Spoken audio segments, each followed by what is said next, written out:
Hello students, this is Amit Tiwari, your statistics teacher. Students, in previous video we have discussed about histograms and polygons, and in today's video lecture we will discuss about OGIFs or cumulative frequency curve. OGIF or cumulative frequency curve is the curve which is constructed by plotting cumulative frequencies on the graph paper in the form of a smooth curve, and it can be constructed in two ways. The first one is less than method and the second one is more than method. OGIF और cumulative frequency curve cumulative frequency data को use करके एक graph paper पे plot करते हैं एक smooth curve के form में, और इसको दो तरीके से प्लॉट किया जा सकता है, लेस देन मेथड से और मोर देन मेथड से। इन दोनों मेथड्स को हम एक एक करके डिस्कस करेंगे। Students, this is the illustration of less than type of cumulative frequency curve. Means with the help of this data we will plot less than type of cumulative frequency curve, और इस data में number of students दिया हुआ है और corresponding class intervals दिया हुआ है मार्क्स के फॉर्म में। तो सबसे पहले हम cumulative frequency निकालेंगे। तो less than 5 number of students क्या है, 4 है। Less than 10 number of students 4 + 6 means 10 है। Less than 15 10 + 10 20 means 10 + 10 20, and less than 20 means 10 + 10 + this 10 means 30 students है। और लेस देन 25 अगर हम देखें तो 25 + 10 + 10 + 10 मीन्स कितने हो गए 55। लेस देन 30 अगर हम काउंट करें तो 55 + 22 कितने हो जाएंगे 77, एंड लेस देन 35 77 + 18 कितने हो जाएंगे 95, एंड लेस देन 40 95 + 5 100, यानी कि टोटल 100 स्टूडेंट्स हैं cumulative फ्रीक्वेंसी के फॉर्म में हमने निकाल दिया। अब इस cumulative फ्रीक्वेंसी की मदद से हम OGIFs ड्रॉ करेंगे।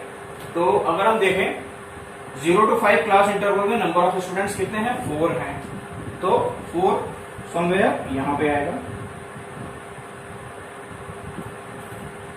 एंड लेस देन 10 यानी कि 5 to 10 cumulative फ्रीक्वेंसी कितनी है 10 है, तो it will fall somewhere around here, and after that 10 to 15 class interval में cumulative फ्रीक्वेंसी कितनी है 20 है, तो ये कुछ यहाँ पे आएगा। फिर 15 to 20 30 है,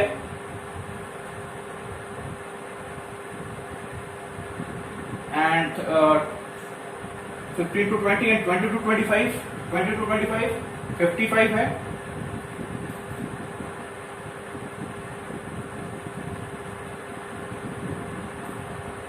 यहां पे नहीं आएगा। फिर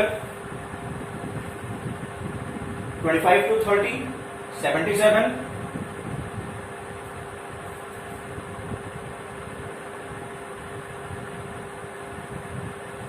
and after that 30 to 35 it's 95,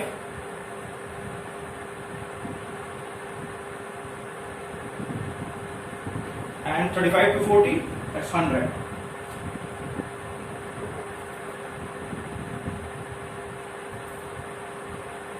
फिर हम क्या करेंगे, इन सारे के सारे डॉट्स को स्मूथली मिला देंगे।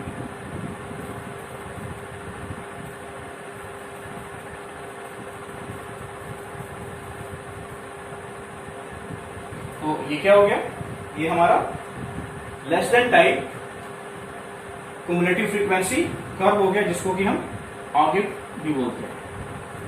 इसके बाद हम मोर than type cumulative frequency curve को ड्रॉ करके देखेंगे। मीन्स इसी एग्जांपल से हम मोर देन टाइप cumulative फ्रीक्वेंसी को भी ड्रॉ करेंगे।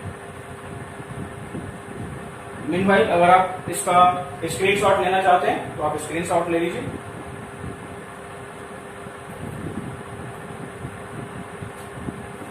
Okay, now we will discuss more than type cumulative frequency curve। So students, ये जो इलिस्ट्रेशन है आपके सामने, इसकी मदद से हम मोर than type cumulative frequency curve को ड्रॉ करके देखेंगे। ये क्या है? मोर than type cumulative frequency curve. तो इस डेटा की हेल्प से हम सबसे पहले क्या कुमुलेटिव फ्रीक्वेंसीज निकालेंगे with the help of more than method. तो मोर देन 0, हम नंबर ऑफ स्टूडेंट्स को अगर काउंट कर लें तो इनका काउंट टोटल काउंट 100 आ रहा है। तो मोर देन 0 100 स्टूडेंट्स हैं।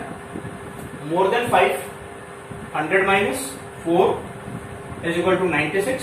More than 10 100 90 minus 96 minus 6 is equal to 90। And more than 15 90 minus 10 is equal to 80, and more than 20 80 minus 10 is equal to 70, and again more than 25 70 minus 25 is equal to 45, and more than 30 45 minus 22 is equal to 23, and more than 35 23 minus 18 is equal to 5, and again more than 40 is equal to 5 minus 5 is equal to 0। तो इस cumulative frequency की मदद से हम मोर than cumulative frequency ऑगिव या cumulative frequency को draw करके देखते हैं। तो more than 0 number of students कितना है? 100 है, तो यहां पे आ गया।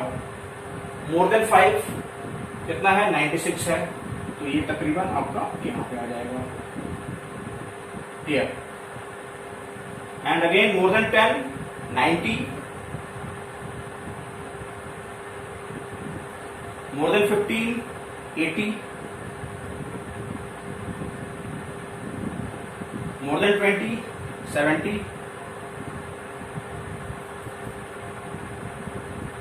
more than 25 45, more than 30 23,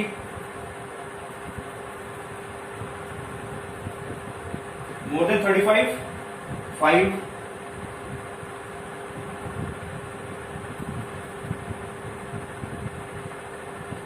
and more than 40 0। तो ये हमारा कर्व कुछ इस तरीके से रहेगा। हम सारे डॉट्स को स्मूथली मिला देंगे। तो ये हमारा more than cumulative frequency curve या ऑगिव बन के तैयार है। तो these are the 2 methods with the help of which we can construct ogives और cumulative frequency curve. So student, this is all about this chapter, and in our next video lecture we will start arithmetic line graph. Till then, have a good day.